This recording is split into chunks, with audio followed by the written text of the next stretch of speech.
बिस्मिल्लाहिर्रहमानिर्रहीम, अस्सलाम वालेकुम। वीनस स्पोर्ट्स के साथ आपका मेज़बान शहज़ादा मोइन हाज़िर है और हम अपने प्रोग्राम में क्रिकेट, हॉकी, फुटबॉल और दीगर खेलों पर बात करते हैं और उसके साथ कोशिश करते हैं जो खेल ग्रास रूट लेवल पर खेले जाएँ उसको अपने प्रोग्राम में डिस्कस करें।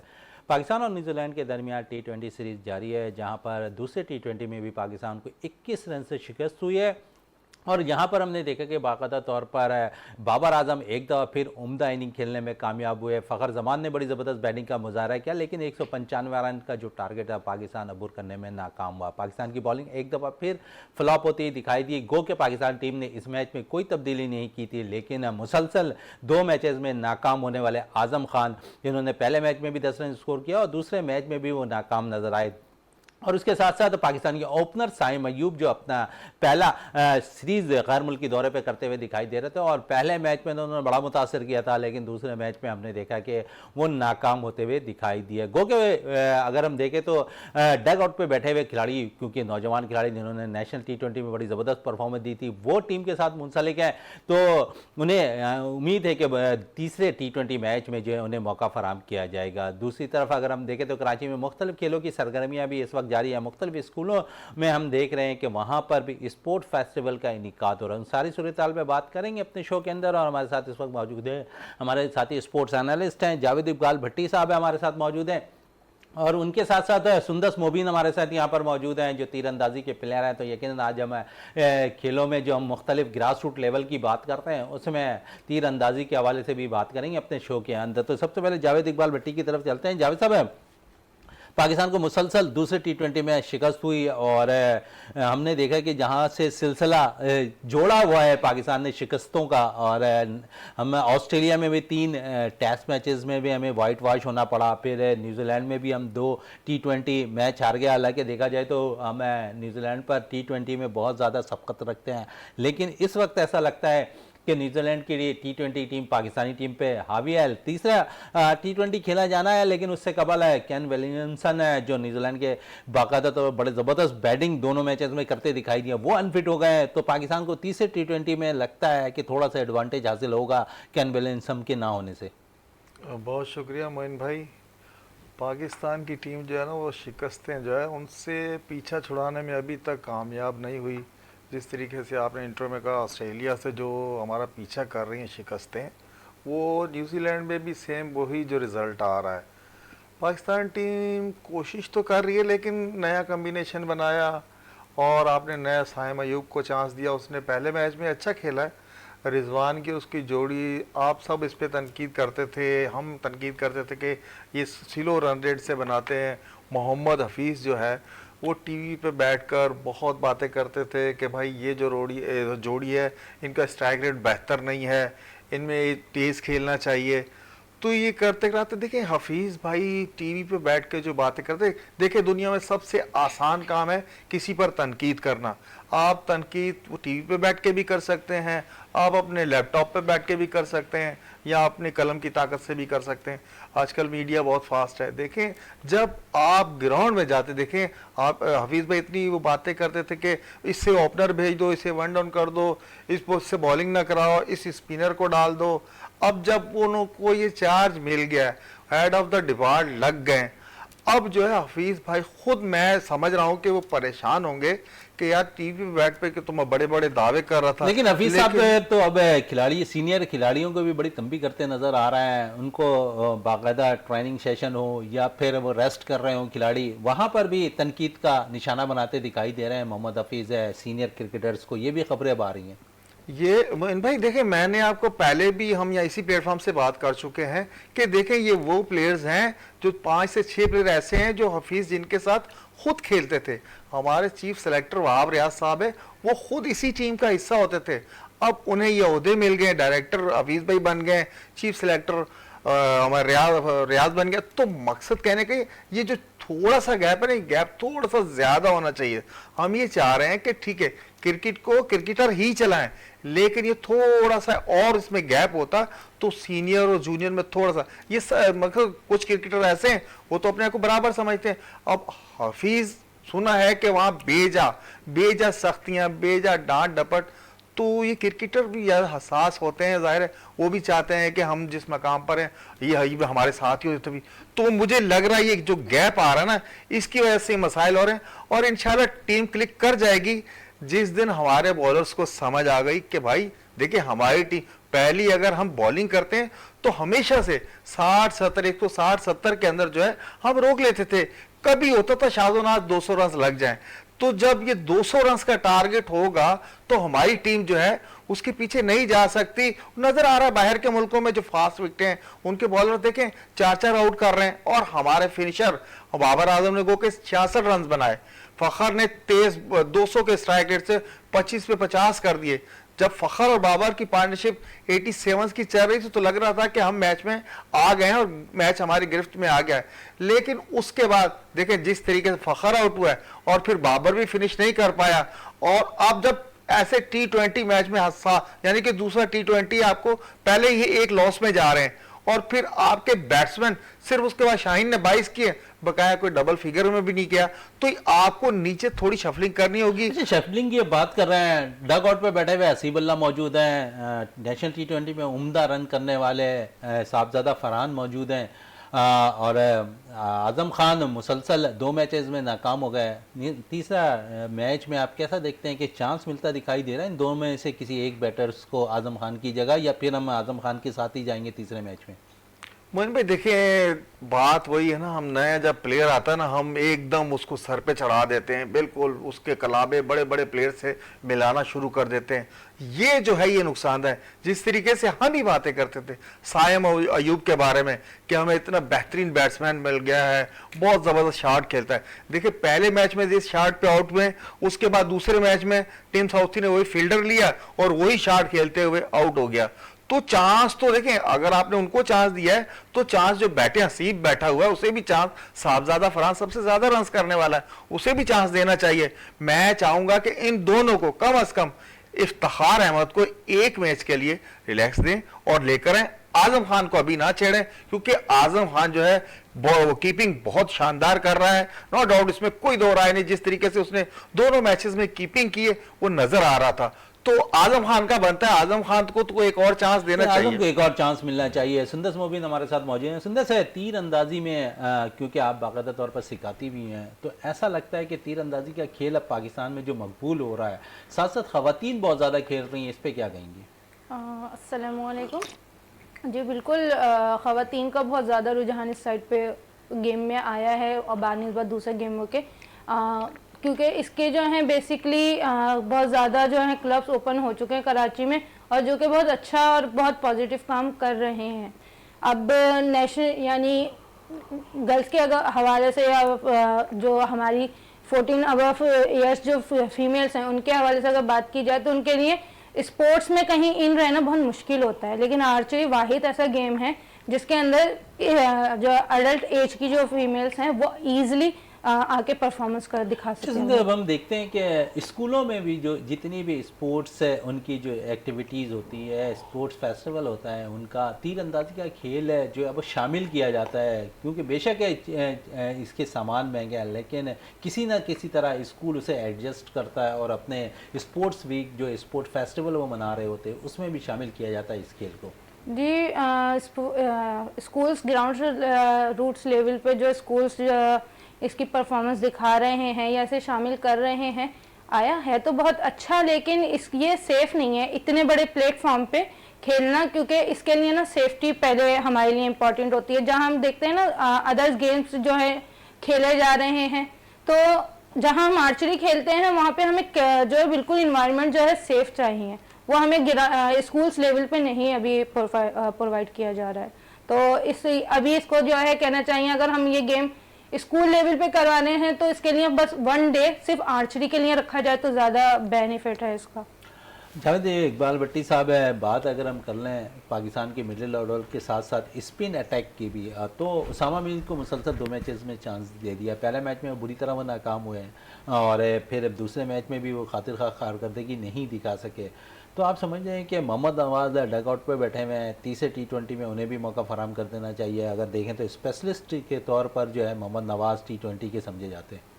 मोइन भाई ठीक है, आप उसामा के बारे में जो आपके ख्यालात हैं, मैं चाहूँगा देखिए उसामा एक ऐसा बॉलर है, वो जिस दिन वो क्लिक कर गया, देखें दूसरे मैच में थोड़ा सा वो रिदम में आया, अच्छी बॉलिंग की है, रन देखिए, रन्स हमारे बॉलर्स को लग रहे हैं। सबसे बड़ा मसला ये है, अभी आमिर जमाल को रिसेंटली देख लें कितनी अच्छी बॉलिंग करा कर आया, लेकिन यहाँ T20 में बिल्कुल वाइट बॉल में बिल्कुल ऑफ कलर नजर आ रहा है कि उससे वो बॉल नहीं हो रही, रन्स लग रहे हैं। और फिर शाहिन शाह अफरीदी को देख लें, उसको कल भी कोई विकेट नहीं मिली, रन्स लग रहे हैं। पता आया कि जो प्रेशर कहते हैं वो आया कि शाहिन शाह अफरीदी भी प्रेशर ले गया कैप्टनसी का, उससे वो बॉल नहीं हो रही जो वो चाह रहा है। आपने दोनों मैचों में टॉस जीतकर आपने बॉलिंग करवा ली, आपको पहले मैच नहीं देखना चाहिए कि बॉलिंग करवाई तो हमको इतने रन्स लग गए, दूसरे में टॉस जीत के आपको चाहिए तो कम से कम आप पहले बैटिंग कर लेते, ये भी एक तजर्बा आपको हो जाता कि हम पहले बैटिंग करके कितना, और आपके बॉलर्स जो हैं, आपके बॉलर्स उस स्कोर को डिफेंड कर सकते हैं। लेकिन हमेशा से वही दोनों मैचेस में वही हुआ कि हमारे बॉलर्स को रन लग रहे हैं, बॉलर्स को रन लग रहे हैं। इस पर मजीद भी बात करेंगे। इस वक्त अब हमें टेलीफोन लाइन पे ज्वाइन कर लिया senior sports analyst Jafar Hussain sahab ने हमारे साथ टेलीफोन लाइन पे मौजूद है। जाफर हुसैन साहब, पाकिस्तानी टीम को दूसरे मैच में शिकस्त हुई है T20 में, और दोनों दफा कप्तान शाहिन शाह अफरीदी जो T20 में कप्तानी कर रहे हैं पहली दफा पाकिस्तान टीम की, और वहां पर उन्होंने जो है दूसरे मैच में भी टॉस जीतने के बाद फील्डिंग करने का फैसला किया। क्या कहेंगे, ये फैसला दुरुस्त साबित नहीं हो रहा, बॉलर्स को रन पड़ते हुए दिखाई दे रहे हैं? देखिए शहजाद साहब, बात यह है कि टीम तो अच्छा परफॉर्म करने के लिए जाती है, वो एक अलग बात है कि फैसले जो है ना वो दुरुस्त साबित नहीं होते। होता यह है कि जब किसी दूसरे की कंडीशन में आप जाके खेलते हैं तो वहाँ पे मुश्किलात तो आती हैं, लेकिन वही बात है कि टॉस अहम रोल अदा करता है। लेकिन जो बैट्समैन हैं हमारे ऑस्ट्रेलिया में भी दागा दे गए, और अब जो है ना वो न्यूजीलैंड में भी दागा दे रहे हैं, क्योंकि ये हमारा फेवरेट फॉर्मेट है T20 जिसमें हम खेलते रहे हैं। और आपको पता है कि पाकिस्तान से ही T20 फॉर्मेट जो है ना ये निकला है और पूरी दुनिया में छाया है। तो मेरे ख्याल में पाकिस्तान के जितने बैटर्स हैं वो परफेक्ट हैं, बस मैच विनर जो है ना हमारे लिए इस वक्त कोई भी नहीं है। अच्छा, परफेक्ट की जाफर हुसैन साहब आप बात कर रहे हैं, और आजम खान अगर हम देख ले तो दोनों मैचेस में नाकाम हो गए, डगआउट पे बैठे हुए साहबजादा फरहान अच्छा रन स्कोर कर चुके हैं, हसीबुल्लाह जबरदस्त परफॉर्म रहे हैं नेशनल T20 के अंदर। अब तो दो बैटर्स तो मौजूद हैं as a wicket keeper, Hasibullah team में सिलेक्शन भी हो सकती है 11 रुकनी स्क्वाड में। आप समझते हैं तीसरे T20 में आजम खान की जगह हसीबुल्लाह को चांस मिलना चाहिए? जी जी बिल्कुल मिलेगा। उसका रीजन ये है कि कप्तान शाहिन शाह अफरीदी जो है ना वो यहाँ पे प्रेस कॉन्फ्रेंस में बोल कर भी गए कि जितने हमारे जो यंगस्टर्स हैं उनका मौका देंगे, और मौका देना भी चाहिए, क्योंकि वर्ल्ड कप में और ऑस्ट्रेलिया टूर पे जो है ना बड़ी बातें हुई हैं कि ये लोग टीम के साथ जो है ना 3-3 4-4 खिलाड़ी जाते हैं और फिर वो उनको बेंच स्ट्रेंथ पे बिठा के जो है उनको बिठाए रखते हैं और टीम का हिस्सा नहीं बनाते, मैचेस का हिस्सा नहीं बनाते। तो मेरे ख्याल में ये मौका मिलेगा, इन सबको मिलेगा और मिलना भी चाहिए, क्योंकि ये अपने अपने जो खिलाड़ी हैं, अपने जिस तरह विकेट कीपर हसीबुल्लाह हैं, उनका नो डाउट पिछले 3-4 साल से जो ना परफॉर्मेंस दे रहे हैं, तो मौका उनको मिलना चाहिए, और मौका मिलेगा तो इंशाल्लाह अच्छी कारकर्दगी दिखाएंगे। अच्छा, आपने तो नौजवान खिलाड़ियों की बात कर ली, इसमें सीनियर खिलाड़ी भी मौजूद हैं, मोहम्मद नवाज, उसामा मीर है, क्योंकि नौजवान खिलाड़ी हैं और परफॉर्म नहीं कर रहे हैं, तो इसमें आप समझते हैं कि स्पिन डिपार्टमेंट मोहम्मद नवाज है, क्योंकि T20 स्पेशलिस्ट माने जाते हैं, तीसरा T20 मैच खेला जाना है, उसमें शामिल किया जा सकता है? देखिए मौका तो मिलना चाहिए, लेकिन वही बात है कि गुज़िश्ता 2-2.5 सालों से जो है ना मोहम्मद नवाज की वो परफॉर्मेंस जिसके वो दिया करते थे जिस तरह परफॉर्मेंस, लेकिन वही बात है अब जो है ना यंगस्टर्स का जो है ना वो टीम में शामिल किया जा रहा है, तो उसामा मीर भी इतने सूदमंद साबित नहीं हो पाए, तो मेरे ख्याल में अब जो है ना चांस तो बनता है नवाज से कि उनको चांस देकर जो है ना हो सकता है कोई दूसरी सिचुएशन जो मैच को जितवाने में जो है ना वो किरदार अदा करें। तो मेरे ख्याल में नवाज को होना चाहिए टीम में। उसका रीजन ये है कि जो हमारे कैलेंडर्स हैं जहाँ पे हमने फिनिशिंग करनी है मैच की, तो फिनिशर हमारे पास जो है ना टीम, और नवाज ने जो है ना कई मैचेस में जो है ना उनका कारकर्दगी दिखा के जो है ना ऐसे मौके पे जो है ना मैच को फिनिश भी किया है। चले मैच को फिनिश किया है और फिनिशर हमें चाहिए, और फिनिशर के बारे से अगर बात हो रही है तो बाबर आजम आप समझते हैं कि दोनों बारी बड़ी जबरदस्त खेल कर गए हैं दोनों मैच के अंदर, लेकिन मैच फिनिश नहीं कर पाए। ऑब्वियसली देखिए बड़ा खिलाड़ी है, बड़ा खिलाड़ी का यही होता है कि उसने स्टैंड बहुत अच्छा दिया, जिस मौके पे खेलना था उस टाइम पे खेला, और आप देखें फ़खर जमान के साथ कितनी अच्छी परफॉर्मेंस उन्होंने पार्टनरशिप लगाई और दोनों ने 50 बनाई है। तो हर बैट्समैन वो नहीं होता कि वो आपको मैच भी फिनिश करके दे। लेकिन इसी तरह हमारे पाकिस्तान में कई साबिक खिलाड़ी गुजर चुके हैं। इसी तरह इंडिया की अगर हम बात करें, सचिन तेंदुलकर इतना बड़ा नाम है दुनिया का, वो भी फिनिशर नहीं था लेकिन गोल स्कोरर था, वो रन स्कोरर। तो वो अपनी टीम को जो है ना एक स्टैंड दे देता था। उसके बाद जो है ना जो फिनिशर जो होते हैं वो अलग ही होते हैं। इफ्तिखार को मेरे ख्याल में फिनिश करना चाहिए। देखिए इफ्तिखार जो है ना उस पर जिम्मेदारी बनती है, उस पर सही उस पोजीशन पे है। आजम खान को उस पोजीशन पे रखा है कि जहाँ पे मैच को फिनिश करना चाहिए। अब इन दोनों ने जो है ना इतनी अच्छी कारकर्दगी नहीं दिखाई। मेरे ख्याल में बाबर आजम को ब्लेम देना ये अच्छी। और फिर थोड़ी सी बॉलिंग, फास्ट बॉलिंग का शोभा देख लें। जाफर हुसैन साहब है तो जमान खान डग आउट पे बैठे हुए हैं, हारिस रऊफ है लाहौर कलंदर की नुमाइंदगी करते हैं, जमान खान लाहौर कलंदर की नुमाइंदगी करते हैं। और दोनों मैचेस के अंदर अगर हम देखें तो ऑस्ट्रेलिया सीरीज में बड़ी ज़बरदस्त और उभरते हुआ आमिर जमाल ऑलराउंडर सामने आया। और फिर यहाँ पर दो मैचेस के अंदर आमिर जमाल कुछ बुझे बुझे से दिखाई दे रहे हैं। क्या समझते हैं जमान खान, क्योंकि डग आउट पे बैठे हुए हैं और बड़ा सपोर्ट हासिल रहा है लाहौर कलंदर्स की तरफ से। जब कप्तानी कर रहे थे शाहीन शाह आफरीदी, बड़ा एतमाद करते हैं जमान खान पे और अब तक उन्होंने इससे 11 रुकनी स्क्वाड में उन्हें जगह फराम नहीं की है जमान खान को। अब समझिए जमान खान भी टीम का हिस्सा बन जाए तो बेहतर होता हुआ दिखाई देगा, क्योंकि बॉलिंग स्टैंड, क्योंकि दोनों मैचेस में हमने देखा कि एक में 226 रन पाकिस्तानी बॉलर्स को पड़े, दूसरे मैच में 194 रन पड़े। तो अब यहाँ पर बॉलर्स तो रन दे रहे हैं। देखिए बॉलर्स को रहे हैं लेकिन मसला ये है कि हमारे है ना कामयाब रहे जो अजमल था, जमाल था सॉरी, उसी ने जो है ना वो अपने बैटिंग में भी और बॉलिंग में भी अपनी कारकर्दगी दिखाई। आपके सामने ही है। अब मामला यहाँ पे ये है कि जिस तरीके से हम लोग बहुत जल्दी जो है ना खिलाड़ियों को खिला देते हैं, उनको ग्रीज देते हैं, तो हो सकता है कि जमान को भी जो है खिलाना भी चाहिए। क्योंकि जब आपको कोई खिलाड़ी परफॉर्म नहीं कर रहा तो खिलाड़ी को और आजमा लीजिए। बिल्कुल जाफर हुसैन साहब हमारे साथ, जावेद इकबाल भट्टी साहब भी बैठे हुए हैं, वो कुछ सवाल करना चाह रहे हैं आपसे। जावेद साहब को मेरा सलाम।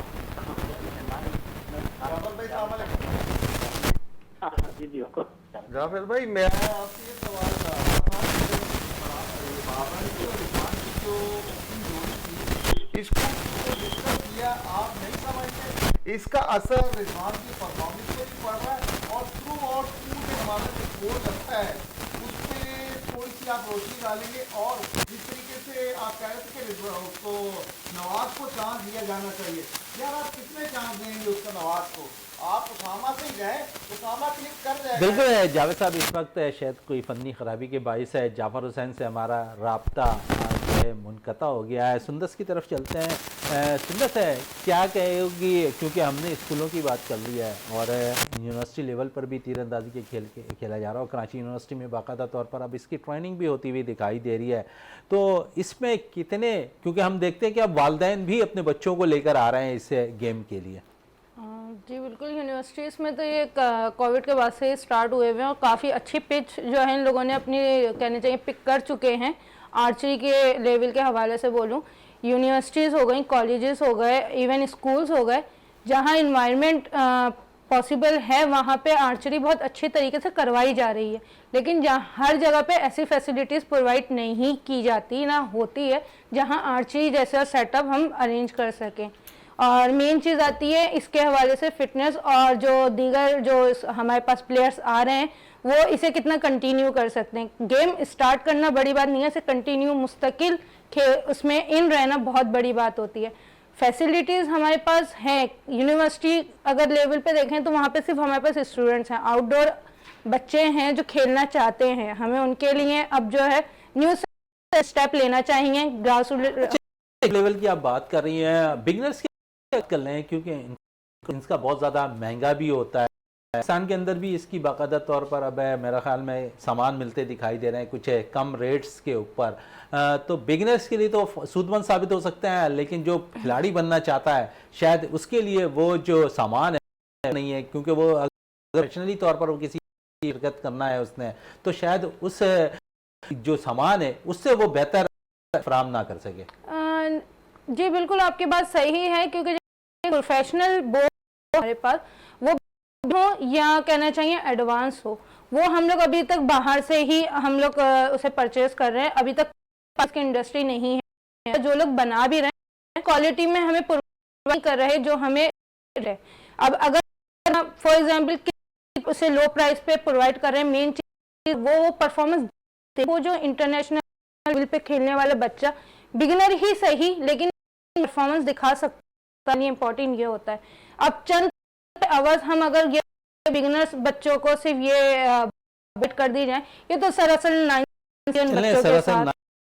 जाफर हुसैन साहब से एक दफा फिर हमारा जाफर हुसैन साहब, जावेद इकबाल भट्टी साहब थे लेकिन कोई फनी शायद आप तक नहीं पहुंच सका। जावेद इकबाल भट्टी साहब फिर सवाल कर जाफर हुसैन से। हेलो जावेद साहब कैसे हैं आप? ठीक है, अल्लाह का सवाल कर रहा था, ओपनिंग पेयर जो है रिजवान का और बाबर का, इसमें जो चेंजिंग शब्द है साइम अयूब को है, आप नहीं समझते कि इस है रिजवान की कारकर्दगी में भी फर्क पड़ा है और थ्रू आउट हमारी टीम का जो आ रहा है जिस तसलसल से आपको पता है इनके दो रिकॉर्ड पर जो है परफॉर्मेंस है बहुत पार्टनरशिप इनके हैं, तो आप ये तजर्बा कामयाब नजर आ रहा है। तो उसके बाद नवाज का कह रहे थे कि चांस दे, और भाई चांस देंगे मोहम्मद, आप उसामा के साथ ही जाए।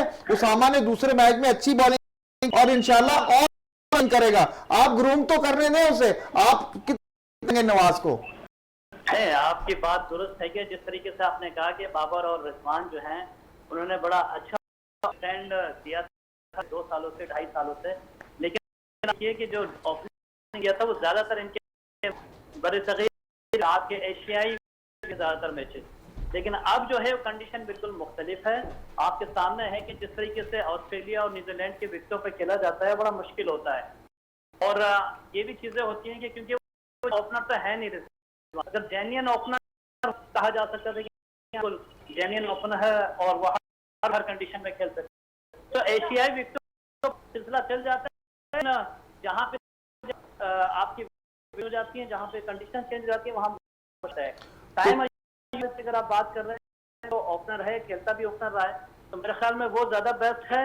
और आप ये कर सकते हैं कि आप जो मोहम्मद रिजवान उनको जो है ना आप शफल कर सकते हैं, लेकिन आजम तो अच्छी परफॉर्मेंस दे रहे हैं उनको अच्छा, बाबर आजम अच्छी परफॉर्मेंस दिखा दे रहे हैं। पिछली की जानिब से साहब बाबर आजम और साइम अयूब ओपन किया करते थे, मैचेस में हमने देखा कि बाबर जबरदस्त रन कर दिया, एक मैच में रन कर दिया। रिजवान की जगह अगर तो आप बाबर आजम को ओपनर के तौर पर आजमा सकते हैं? नहीं, क्यों, देखिए आजम को कह रहे हैं वो आपका है, उस जैसा प्लेयर है के पास, उसको खिलाएंगे, वो अपनी उसकी अंदाज से खेलेगा। कभी जब उनको ओपनर खिलाते हैं आप ही लोग तनकीद करते हैं कि भाई ये स्ट्राइक रेट जो है ना खराब, तो स्ट्राइक रेट बड़ी जबरदस्त कर लिया है दोनों मैचेस के अंदर है बाबर आजम ने। देखिए ओपनर और 1 डाउन पोजीशन और खासतौर पे सेकंड डाउन जो होती है, ये 3-4 पोजीशन जो होती हैं बड़ी मजबूत होती हैं। इसके बाद जो है ना आपके सारे जो है ना, क्योंकि 2020 में ऐसे ही होता है कि आपके शुरू के जो 10 ओवर्स होते हैं 12 ओवर्स होते हैं, इसको जो है ना कि एवरेज बाहर है। तो मेरे ख्याल में आप किसी भी पोजीशन पे खिलाएंगे वो अच्छी कारकर्दगी दिखाएंगे। उनका रीजन ये है कि प्योर बैट्समैन है। रह गई बात, आपने नवाज की बात की थी भट्टी साहब ने, तो आप बोल रहे हैं क्योंकि 2-2.5 की परफॉर्मेंस बिल्कुल भी नहीं है, उनको मैच भी बनाया गया। अब वो उनके पास कौन सी ऐसी गिदड़ सिंगी है, वो मैच में आ जाते हैं, वो टीम में शामिल हो जाते हैं, वो समझ में नहीं आता। लेकिन ये है कि उनको उनकी जगह अगर कोई हो हमारे पास तो मेरे ख्याल में वो ज्यादा बेस्ट होता भी है, जिस तरह उसको टेस्ट में भी मौका नहीं मिल सका। तो अगर इस तरीके से मौका नहीं, लेफ्ट आर्मर हो सकता है कि सूरजमल साबित कोई दूसरा है तो उसको भी चला के आजमा लीजिए। यार जाफर भाई, जिस तरीके से कि उन्होंने परफॉर्मेंस एशियाई विकेटों पे दी है और हमने ये जितने भी प्लेयर जो सिलेक्ट किए हैं कौमी जो है वो हमने हमारे यहाँ जिन्होंने बेस्ट परफॉर्मेंस दी थी उसी बिना पे हमने उनको दिया है, जिन्होंने लेवल से डोमेस्टिक में कायदे-ए-आज़म में बहुत रन, ट्रॉफी में बहुत रन, तो मन से हमने चांस तो इन्हीं प्लेयर्स को दिया है ना। अब जाइए वहां जाके जिस तरीके से वान की और बाबर लगती थी ना, से आपका स्कोर बन, मुझे लग रहा है इस पार्टनरशिप को जब से आपने छेड़ा आपकी टीम ट्रैक पर। इसी से साथ सफर हुसैन साहब एक जवाब दे दीजिएगा क्योंकि वक्त हमारे पास बहुत मोहम्मद हफीज है जो पाकिस्तानी टीम भी है, और जिस किस्म की वो आज खिलाड़ियों पर सख्ती करते हुए दिखाई शायद और सीनियर क्रिकेटर्स पर अब ये चीजें ज्यादा बाहर निकलती रही है खबरें, तो नुकसान होता है टीम को परफॉर्मेंस पर सीनियर खिलाड़ियों से। देखिए ये कोई नई खबर है जिसकी आप टीम में है और टीम में जो है परफॉर्मेंस नहीं दे रहे हैं, पुरानी बातें हम 20-25 साल से यही चीजें सुनते हुए आ रहे हैं। और जब भी कुछ ऐसा होता है कि आपकी जो नई मैनेजमेंट आती है या जब आपके नए कोच और जब आपके नए सेलेक्टर्स आते हैं तो इस तरह की बातें शुरू हो जाती हैं। मेरे ख्याल में जो कप्तान होता है वो मजबूत होता है, वो अपनी स्ट्रेंथ दिखाए, अपनी मजबूती दिखाए, वहां पे टीम को लेके जहाँ पे कप्तान होगा वहां पे कोई किरदार नहीं होता, कोई जो है ना इतना बड़ा किरदार, क्योंकि आप ड्रेसिंग रूम होता है, असल आना होता है। ड्रेसिंग रूम अगर आपका बन जाए, आपके खिलाड़ी आउट करने लग जाए, साल में मजाल है कि कोई इस तरह की बातें। आखिरी एक सवाल कर लेते हैं, ज़का अशरफ साहब आज कराची पहुंच गए हैं और उन्होंने बाकायदा तौर पर आज विजिट भी किया है, और जिस किस्म की खबरें आ रही हैं ज़का हवाले से कि बहुत जल्द वो भी करेंगे, क्या कहेंगे ज़का अशरफ के हवाले से? PSL पे बड़ा फोकस किया हुआ ज़का। देखें जब से आए हैं ना उन्होंने बहुत ही शानदार इनिंग और बड़े अच्छे खेल रहे हैं, वो मैदान में खेल रहे हैं, पुराने क्रिकेटर्स को जवाब दे रहे हैं, चाहे PCB के तमाम मैनेजमेंट को जवाब दे रहे हों, क्योंकि इससे पहले जो आपको पता है थे उनको किस तरीके से अदालत और किस तरीके से उन्होंने ऐसे खेल खेला है। इसी तरह सहाफी टफ टाइम दिया उन्होंने। मेरे ख्याल में जिस तरीके से वो ऑप्शन दिखा रहे हैं चेयरमैनशिप, तो अब उनके पास ऐसी बातें वक्त भी कम रह गया है, एक महीना रह गया तकरीबन, तो मेरे ख्याल में अब टेन्योर जो है ना वो इस तरफ निगरां PCB जो हैं ये लोग का इलेक्शन का अनाउंस इलेक्शन करवाते हैं। बिल्कुल सही बात। ये टेन्योर इनका खत्म होने जा रहा है तो इनको भी प्रेस कॉन्फ्रेंस करनी है, इन्होंने भी हुज्जत कर लेते हैं, कराची पहुंच गए। इससे पहले जब से ये चेयरमैन बने हैं ये इनका विजिट नहीं हुआ था, हो सकता है हुज्जत तमाम करने आ रहे हैं। बिल्कुल है जाफर हसन साहब, आपका बहुत शुक्रिया वीनस स्पोर्ट्स में आने का, और हमारे पास टाइम महदूद था जिसके भाई साहब से बात करने थे शायद मैं आपका बहुत शुक्रिया, जावेद इकबाल भट्टी साहब बहुत बहुत शुक्रिया। प्रोग्राम का अख्ताम इस दुआ के साथ कि पाकिस्तान में खेल और खिलाड़ी तरक्की करते रहें और पाकिस्तान के लाली परचम दुनिया में रोशन रहे। इसी के साथ शहजादा मोइन पाकिस्तान जिंदाबाद। लेकिन जाते जाते पाकिस्तान के अंदर मदारिस MMA जो है टूर्नामेंट का इनेकाद बीच पे हुआ, और वहाँ पर जिन खिलाड़ियों ने और ख़ासकर ख़ुद मुहाफिज एकेडमी की ने जो है बाकायदा तौर पर 4 गोल्ड और 3 ब्रॉन्ज मेडल हासिल किए उनके एकेडमी के बच्चों ने, तो इसी हवाले से हमने एक छोटा सा पैकेज तैयार किया, वो पैकेज देखते जाएँ।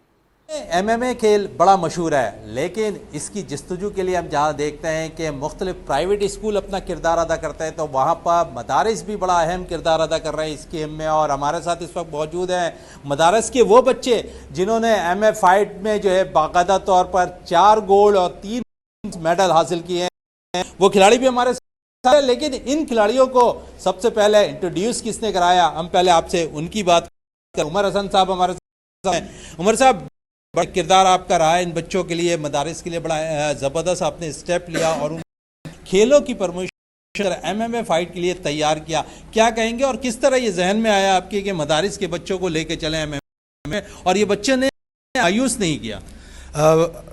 अल्हम्दुलिल्लाह जी, हमारा शुरू से ये मानना है कि मदारिस के बच्चे जो हैं वो किसी से कम नहीं है। सिर्फ ज़रूरत ये है कि उनको जो है एक प्रॉपर मौका फराहम किया जाए और उनकी ज़हनी जिस्मानी सेहत के ऊपर काम किया जाए। खुद मुहाफ़िज़ वेलफेयर का ये अज़म है कि वो बच्चों को भी मेन स्ट्रीम के अंदर लेकर आएगी कि वो नेशनल और फिर इंशाल्लाह इंटरनेशनल लेवल के ऊपर पाकिस्तान कर सकेंगे। और मुना जो है वो आज आपके बिल्कुल है, उन्होंने तो दिखा दिया, ग्राउंड में अपने किरदार अदा किया है और जीता है, 4 गोल्ड जीते हैं, 3 ब्रॉन्ज खिलाड़ी भी हमारे साथ, तो इनसे भी बात खुशी होती है कि इतना मजा आया फाइट करने में। अल्हम्दुलिल्लाह काफ़ी मैं शुक्रगुजार हूँ सर उमर की और सर की कि उन्होंने तरह मतलब फाइट में इंशाल्लाह मेरी कोशिश है कि मैं आगे भी फाइट और मदारिस का नाम तो और ख़ुद मुहाफ़िज़ का नाम। बिल्कुल, मदारिस का करते रहिए, खिलाड़ी हमारे साथ और भी खिलाड़ी, इनसे भी बात करते हैं। कितना मजा आ रहा था और टाइटल जीतने जो खुशी थी? अल्हम्दुलिल्लाह खुद हुई, और ये सबसे ज़्यादा मैं सर सुलेमान सर उमर की तरफ से हुई। और दूसरा जो इस खुशी के पीछे जो सबसे बड़ा किरदार था वो हमारे इस खुद वेलफेयर ट्रस्ट का था। उनकी दिन रात की मेहनतों की वजह से अल्हम्दुलिल्लाह हमने फर्स्ट गोल्ड लाया, और इस पर इंशाअल्लाह आगे भी इरादा आइंदा भी पाकिस्तान का नाम और मदारिस का नाम रोशन कर इंशाअल्लाह। बिल्कुल यही अज़म का इज़हार कि अपने मदारिस नाम, अपने एकेडमी का भी नाम पूरी दुनिया में और ईरान में जो है लैब भी नज़र आएंगे। और इस पे कि जहाँ प्राइवेट स्कूल अपना किरदार कर रहे हैं, वहाँ पर मदारिस भी वहाँ से प्लेयर्स निकाल रहे हैं जो पाकिस्तान की और ख़ासकर खेलों के काम आता हुआ दिखाई दे, और यहाँ पाकिस्तान के सब्ज़ लाली परचम को में लहराते हुए